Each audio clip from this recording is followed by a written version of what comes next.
Oh, Lord. You wouldn't start the day. I brought in a big deck spider on my oregano. A big what? A big deck spider. Oh. A big brown spider. Kill him? No, I flicked him outside. Oh. Well, that's good. That's not a good way to start the day. Some people use coffee, some people use deck spiders. Either way, you wake up.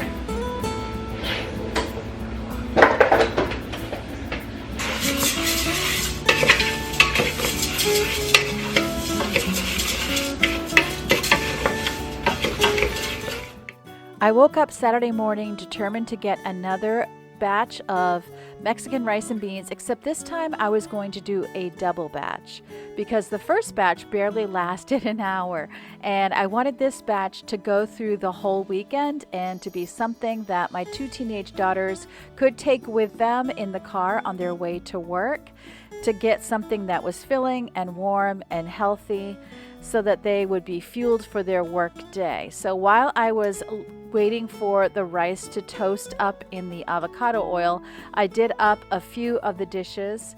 We're going to be going to Farmer's Market this morning. It's my first time going since last fall. So we're all super excited. Rachel and I and Robin are the ones who are home, so we're the ones who are going.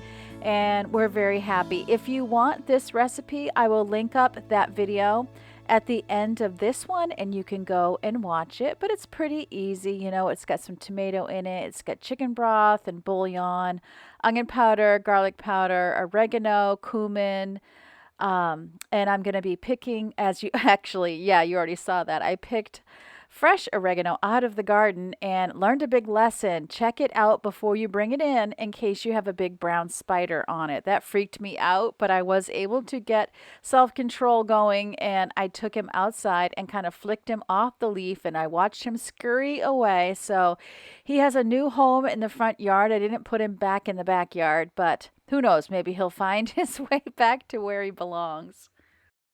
I have been super tired, and you might have seen that on Saturday I had a notice up just saying I wasn't going to have a video up on that day, and I almost didn't get one up on Sunday, and then I ended up getting one up. So I'm just trying to put them up when I can get them going. You know, maybe it'll be noon, maybe it'll be a little bit later, but I'm just confident that I'm going to get back in the groove again. If I take the smallest break, it is a process to get comfortable again. It's funny. And this is another voiceover video, but you'll be seeing my face in the video, hopefully by tomorrow's video again. I just was feeling so quiet and just wanting to sit. In fact, I told my daughter, you know, I'm making a wreath with pine cones, and you're going to see that. I bought the pine cone, or excuse me, I bought the wreath form at Michael's. And you would have seen that in the video before this one. They were like $4.99, $5.99 a piece. Good size wreath. And I am cutting up the pine cones and painting them today. And I told my daughter, I just want to spend the day painting pine cones and watching Netflix. And that's pretty much what I did once we got home from Farmer's Market. So as you can see, I'm not even dressed yet. So once I'm done with this and get it to the point where it is just simmering, then I'll run up, grab a shower, throw some clothes on, and we'll be off to Farmer's Market. For those of you who watch my channel all of the time, and if you're new, I do want to welcome you, and I definitely want to say welcome back to my friends who are here all the time, and if you're new, I hope you'll join the crowd. We have a good deal of fun here, and I'm usually trying to be super productive, but I think you need to see these kinds of days too. You're going to see that it's a day I don't do a ton, and I do take some time to rest. You're going to see what that looks like for me as well. So I wanted to just get things cleared up where I was going to be leaving. It was just a day to keep up. It wasn't a day to try to get anything spectacular done. I had a real hankering to rest and to be creative, and I listened to myself, and that's exactly what I did. I was also pretty proud of myself that we didn't go out to eat on this day. In 7 days, we got takeout once. And that's pretty good for me, especially if I'm having a week where I'm tired. But having a list on the fridge, which I think you'll probably see in tomorrow's video, I'll let you know what we ate, what we didn't eat, and what we need for groceries. And, there'll be lots of productivity for you then too. But it definitely helped me to have that list to go to and go by how many people and what we had in the house. And having an inventory list really does help. So I put a couple of cups of beans, and these were pinto beans that I had made on another day. We're getting near the end of those. And then I also got black beans in my latest grocery order, and I've already cooked those. I did a rapid soak where you boil them on the stove for a couple of minutes and then you leave them to sit for an hour, and then I threw them in the crock pot with just some salt. And I cooked them until the beans split, just like I did the pinto beans. So I think my days of buying canned beans might be just about over. I really want to get in the habit of just cooking them. They're so easy to throw in a crock pot. You just cook them till they split. You can look online, but I knew the beans we buy, they're organic beans, and it just says beans, salt, water. So I knew that if I just did that, they would be beans that we wanted to use. And after a couple of days, I'm going to put them in the freezer in, 15, 16, probably 16 ounce in each bag. And that way they'll be equivalent to having a bag of, or a can of beans. We'll just take out a bag and thaw it out whenever we need it. So I also was helping Yvonne. She was getting sick actually, and she really wanted her bedding washed. So I told her, since I was going to have an at-home day, that I didn't mind just getting her laundry going and switching it from washer to dryer. That doesn't really take me a ton of energy. So I'm getting her comforter going first because I know it might take a couple of cycles to get that dry. And here we are at Farmer's Market. It's one location. It is organic, but they sell for other farmers as well. So that is I didn't bring my camera inside, but that is what it looks like. And I like it that they're willing to sell for other farmers as well. There's just no competition. This is also the place where I had gotten the idea to grow hyssop. I had talked to one of the owners about the hyssop. So we did this. We came home and my husband got started mowing the lawn because we were due thunderstorms and rain at the end of the day. And it was very cool. As you saw, I had a sweatshirt on. It was like 71 degrees. So it was super cool. But boy, did he have a hard time getting that lawnmower started. Check this out.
Poor guy, that thing was really giving him trouble. I love the smell of the lawn being mowed. I love the smell of cut grass. Oh, it is just the best. He has the thing on the back that collects the grass and then he just kind of puts it out into the woods. And who knows, maybe that will be mulch that I'll be using at some point, is cut grass, since I've been having so much fun using the pine spills. As you can see, it's not perfect. We have some holes in the grass, not holes, but spaces where there is no grass being grown. I'm out here just kind of visiting him a little bit, watching him, watering some of my plants. because even though we're due to have rain, there's just no guarantee. And now I'm getting myself set up to paint some pine cones. I'm picking out what I'm going to be watching on Netflix, and this paper bag is going to end up being my palette and what I paint on so that I don't make a huge mess. I had seen on Facebook that if you cut these, they look like flowers. I didn't know how many flowers I would get out of each one. I didn't know what to use to cut them. So first I tried with scissors. That was a complete no-go. Then I thought I'll use a bread knife and I'll just cut through it. Also a no-go. And so finally I went and found our pruning shears, and that's what I ended up doing. I have to say it still wasn't 100% easy, but it was doable. And they do look like flowers. I was able to get, if it was a shorter pine cone, I could get 2 out of the pine cone. If it was a longer one, I could get 3. And the more you cut them, the more you kind of learn how to cut them to get the shape that you want. Because, you're kind of pulverizing the top there where you're making the cut. But that becomes the center of the flower. And then as I went, I kind of learned that I could kind of put the pruners down in that center top and prune it even more, just kind of like snip the edges so that it just was the shape I wanted it to be. So definitely as you go, you learn. And it was nice that I didn't have to worry about ruining pine cones. I was keeping the little petals that would fly off, because I think I might paint some of those green and insert them in the wreath. I cannot wait to show you this wreath. So tomorrow you'll see me gluing down the flowers, and then I won't finish, but you'll see hopefully the day after that the finished wreath, if I can get a chance to work on it later today. So this I actually filmed 2 days ago, and then I have what I filmed yesterday to show you. So have no fear if you're like, why is she not in the basement decluttering? That will come, but for now I'm just having fun crafting. And so you'll see lots of productivity, cleaning this week, and then we'll definitely go back down into the basement. So rather than have a palette, honestly, I just put a little dollop of paint on the paper bag. I do a little bit at a time because if I get called away, I don't want it to dry. I don't want to waste paint. I'd rather just keep putting more and more dollops. At first, I had to do 2 coats of the yellow in the centers, so I had to wait for it to dry and then do another coat. But as we go, I learned to just put it on a lot thicker. And so all I really needed was a few paintbrushes, and I just keep rinsing them. I'm using inexpensive paintbrushes that I got at Dollar General, and of course, the pine cones were free. And I'm using the same patio acrylic paint that I use on the rocks, and so it is specifically for outdoors. It doesn't wear off. I think I probably will spray the wreath with polyurethane when I'm completely finished with it.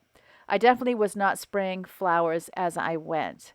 So see how as I paint them, they look more and more like petals. Oh, I am so in love with this. It has got me dreaming about doing one that is completely white and then spraying it with like a silver spray that would be all sparkly for winter time. Oh, my creative juices were just flowing, and watching movies while I paint, because it's not something you have to really think about, was such a relaxing afternoon. Pretty sure I painted these for about 4 hours.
as I would go, I would change my technique because I realized that holding the pine cone in the bag while I cut really did help on the mess, because you couldn't see before, but the whole parts of the pine cone would just spray throughout the house and it would get everywhere. So it was a lot better to hold it inside the bag when I would cut it, and then put that aside and I could paint again. So this was so much fun. It feels good to be crafting again. I haven't done this in so many years. I told my daughter Rachel, I'm like, I think I'm in my Zen phase of life, you know, just that phase of life where, yeah, do I want to get things done? Yes. I want to declutter. I want to keep my house clean. I want to keep up with things. I want to do all the things, but I also want to slow down and garden and listen to birds and paint. And it doesn't matter if you have talent in it or not. You know, these pine cones were great for me because I don't have the artistic talent. So it's just a way to relax. And then the way my husband relaxes is he likes to cook. So he wanted to make another pepper sauce. He recently decluttered some of the recipe magazines that he gets at our grocery store. So I was like, okay, hold up. I need to tidy up the kitchen real quick so that you can make this on the stove and over here on the counter so that the cats aren't getting into it. If you put anything on the island, they have claimed that island and they think it is theirs. So it's just much easier. But I was like, no, I can't show my friends my messy kitchen. So let me clean this area up real quick. And then you can go ahead and get your pepper sauce made. He had bought various peppers, but we were also using our own jalapenos and our own serranos. Now, serranos are not spicy, but the jalapenos can be, especially when they're fresh. And this pepper sauce was a little too spicy for me. And he said the next day when it had a chance to kind of just incorporate itself in the refrigerator, when he had it the next day, he was like, oh yeah, this is pretty zippy. But he just loves to cook lately, and I love to see him do it. He's so relaxed. So here is some cooking with Robin.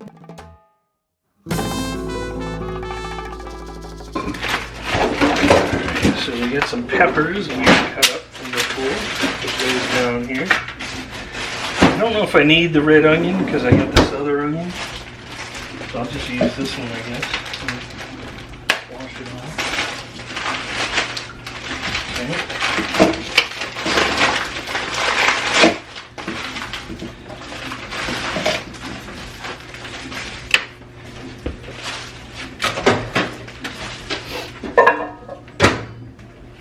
I probably should get some gloves on here.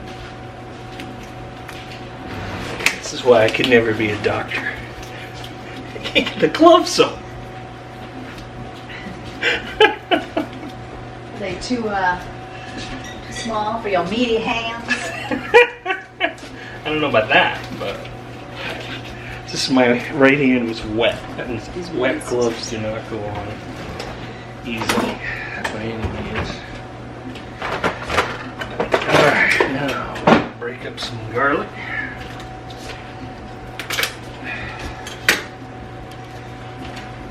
There we go. Garlic. I need another clove of garlic, I guess. One more clove. Put all of these out here and make a nice pepper sauce. Right now I am cutting a serrano pepper. And serranos do have seeds. So you want to take them out if you want. Some people are fine with it. You're going to put all this in a blender, so you don't have to worry too much about the seeds. And a jalapeno.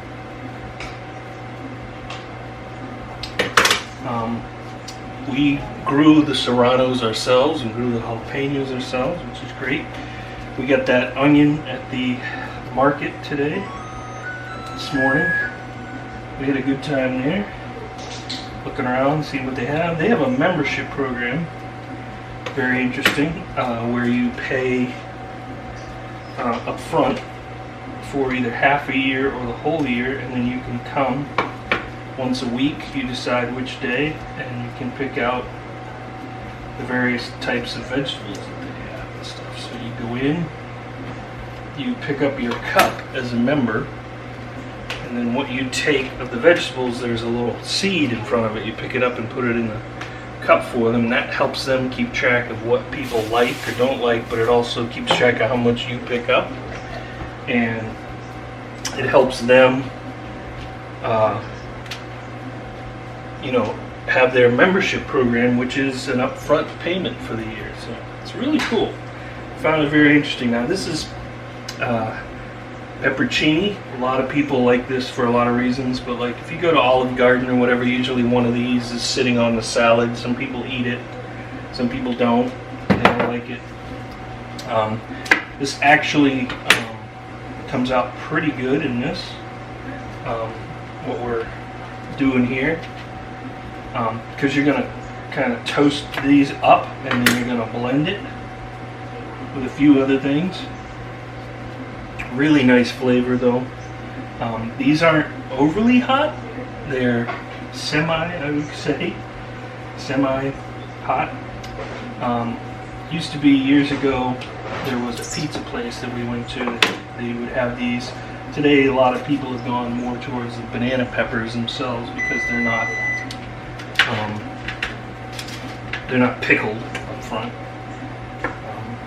Some people, I think maybe the pickling part of it wasn't what they wanted on the pizza. They just wanted the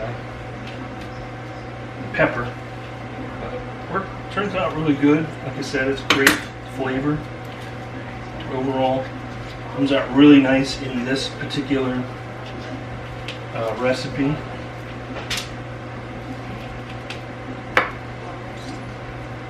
I'm just taking off the stems on these. That's all I'm doing. And then pulling out. I'm not really pulling out all the seeds. I'm just kind of roughly cleaning the inside. I can eat these without, cleaning them at all. Just eat them the way they are, and they're really good. But like I said, if you're making the sauce, you probably just pull them out. This is just a regular yellow pepper, nothing big. I'm just going to cut it up and toast it. Trying to get as much as I can off of this pepper without destroying too much of it. So we got a good amount there. Put that in here with these. Now, yellow, green, and red peppers are very similar, but they're also not the same. They're not exactly the same. So this is Cubanelle chili peppers. These are very mild. They're not overly strong at all. They just have a little bit of a flavor to them. I don't find them strong at all. They're nice if you're gonna do if you want to do a stuffed pepper recipe and you want to do it with maybe a more of a Spanish style flavor. They're a good pepper to do that with. If you're making some kind of a green chili sauce, good to use for that. So we've got a bunch of peppers here, a couple of onions. We have the serrano, the jalapeno. All of these are going to get toasted for about 20 minutes. We're going to do a couple more things in the blender, and then that will be it for this sauce. This is pretty easy. You can see I'm not matching everything up. I used one regular pepper. I used about a quarter of a jar of the pepperoncini, one Cubanelle, one green pepper, some garlic. I only used 2 cloves of garlic, so not a lot. When it comes to the garlic and the onions, you don't want to overdo it, but you don't want to underdo it, so it shouldn't be like way over the top when you're making the sauce, because then it can tend to take over. Something can be just taste like all garlic, or something can taste like all onions, when really what you're making is a pepper sauce. You want it to be the flavor of the peppers. So, all right, get this stuff in the oven, set aside, clear off the space, pull out the blender. So I am making a pepper sauce. This comes from our Hannaford grocery store, which is nearby Hannaford. And I was going through, they give magazines out every couple of months, and I was going through and looking, and they had this easy roasted hot sauce. So I've roasted the peppers. They've cooled for 5 minutes. Now I'm going to follow the rest of this recipe, which starts with, it says a half cup of vinegar. I'm only going to use third because I don't think I have as much pepper, so I'm going to cut back how much I'm doing. So apple cider vinegar, same amount of water. All right. It says to use of water. This next part is somewhat of a choice you're going to make, which is 1 tablespoon of honey. So I'm not going to go overboard, but I'm going to try to basically give it 1 tablespoon of honey. All right.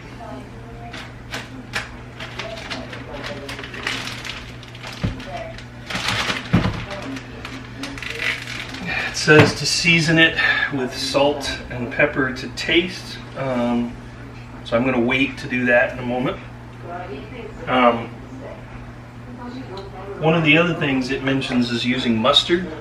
I don't have Dijon mustard is what it says, and I'm not going to put regular mustard in. I don't think it makes a lot of difference. I made it before and it didn't really add a lot to it.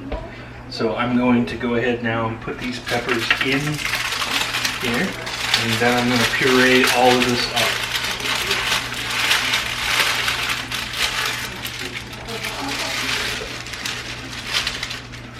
Goes in just like that.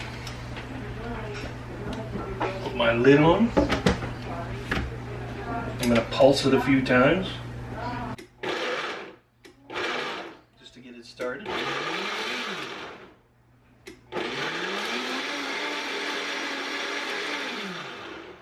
And once we actually blend it and get it going, I'm going to put it up. Our blender goes all the way up to 10. I'm not going to put it up that high, but I'll put it up to 7 and then just start it for about 45 seconds.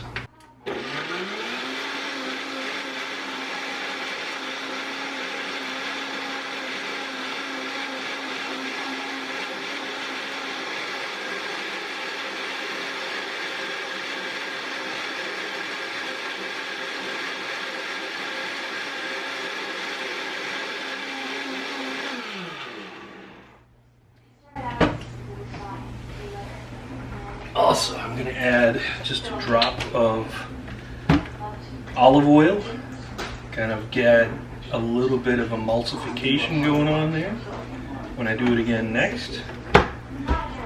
Just give it a little bit more body, that's all. Okay, and do it again.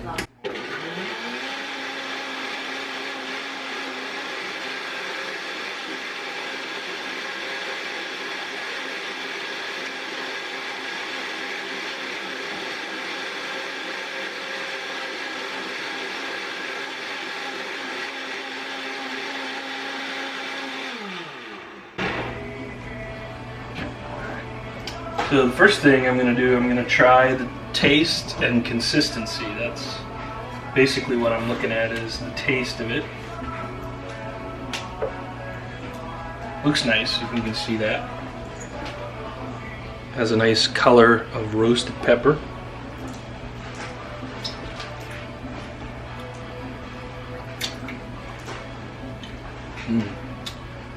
Yeah, that's really good. Now, I mentioned before, it tells you to season it to taste, so I'm going to add some seasoning.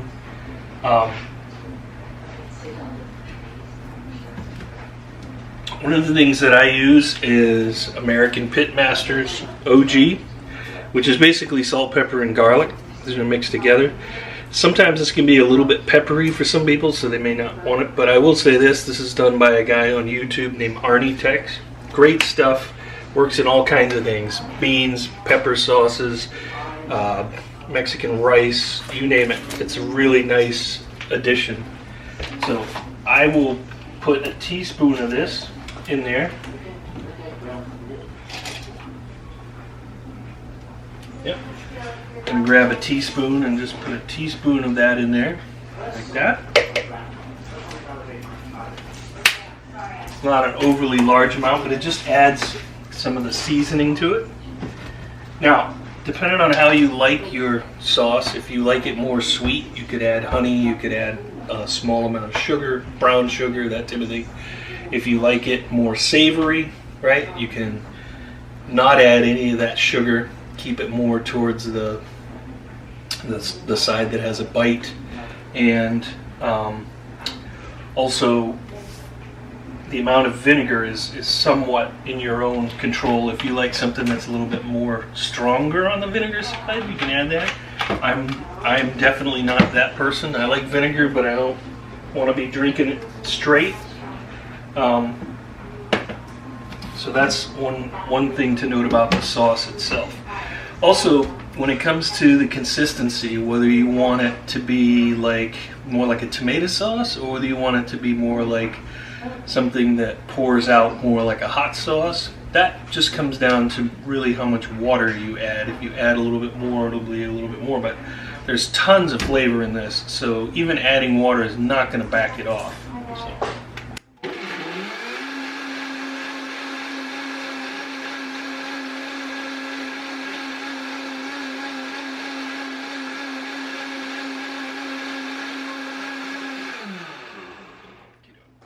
So that is it. It's done.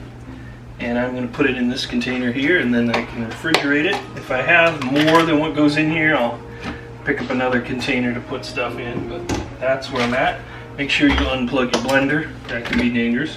Alright, so we're going to pour this out. And that is a nice consistency. Pours right out of there just like that. Very nice. See,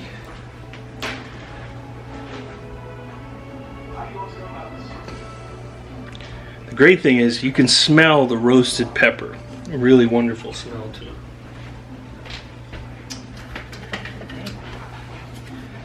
I'm going to seal that off like this. Just going to put it in this container, and we're done. We put it in the refrigerator, and I can use it a bunch of times. Now, you can buy containers. The last sauce I put together is this one here. There's a local place nearby that sells milk. It's called Smiling Hill Farms, and so I just reused the milk bottle, and this worked really good. Nice glass bottle like this keeps it safe, clean, has a nice sealing lid on it. Anything like that will make it last a long time in the refrigerator, and it's a great flavor. You can eat it with tacos and pork and Mexican rice. You can have it on fish. There's so many things to eat it with.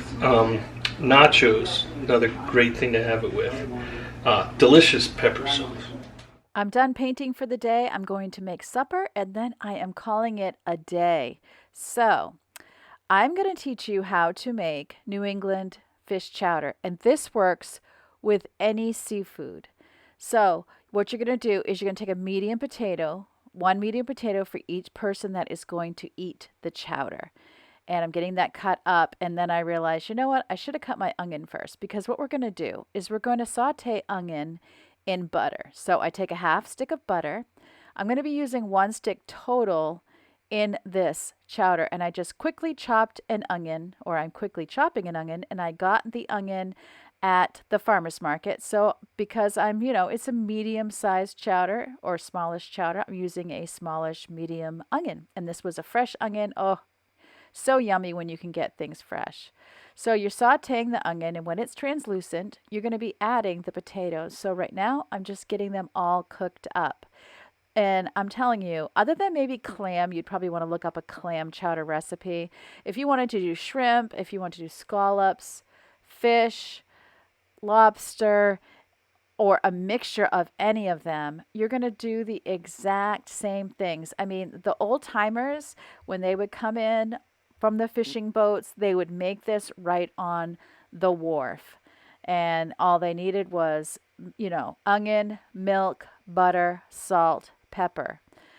And so you get your, you could even leave the skins on, because I was using a red potato. So if that's the way that you like your potatoes, you don't even have to peel it. You could just wash it real good and then chop it up. So once the onions are translucent, what you do is you take your potatoes and you put the potatoes right on top. Okay, so I'm putting them in there, and you know, it'd be a good idea to do some salt and pepper. I probably did some salt at the very least. Oh, there goes the salt. You're gonna see the pepper. Here comes the pepper. Yes, Karen, put some pepper in there. There we go. And then you're just gonna add your potatoes, and you're gonna put enough water in it to just cover the potatoes. You don't want an inch of water over the potatoes. You just want them covered enough so that they can cook. And then you're going to put your lid on and let them go ahead and cook.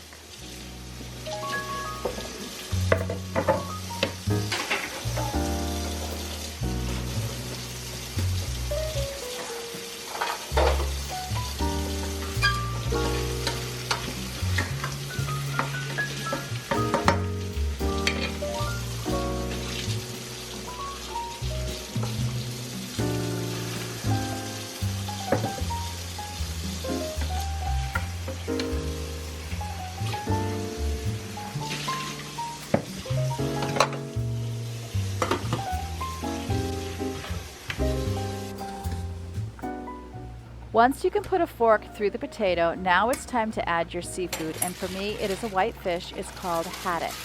So you're going to lay your seafood at the top, right on the top. And once I flatten it out, I see I really don't need any more water. It's going to steam cook. So, you know, it was partially covering the fish maybe, and I thought that seemed just perfect. And so then what you're going to do is you're going to take your seafood and lay it on the top, cover it again, and let the seafood cook through.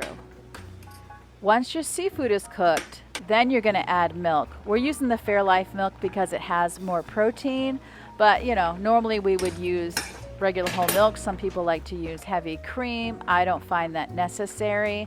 I just use milk. Once you've added your milk, then I'm going to be taking that other half stick butter that I hadn't used yet, and I'm going to go ahead and put the half stick of butter on top of the chowder with some more salt and pepper, and then I'm going to cover it and simmer it. So once that butter is melted, that's how I know my chowder is done and it's ready to eat. And it was so very good. You're gonna see my milk boiled. You're not really supposed to let the milk boil, but it was fine. It was very yummy. All right, Robin, it's time to eat. Okay. But you have just enough time to eat before you leave.